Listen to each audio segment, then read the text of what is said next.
In this video, I'll show you how to add a PayPal fee to your invoice. Perfect if you're a small business owner or freelancer who wants to cover transaction costs. Log into your PayPal account, go to the Tools menu, and select Invoicing. Click Create Invoice. Fill in your customer's details, add items or services, and enter the amount. Now, to include the PayPal fee, click Add Line Item and manually enter a description like PayPal processing fee, with the calculated fee amount, usually around 2.9% plus $0.30 per transaction.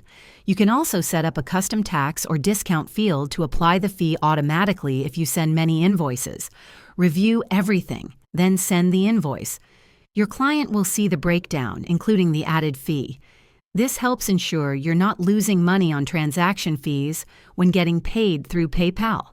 Thanks for watching. If this helped, hit like and subscribe for more small business and invoicing tips.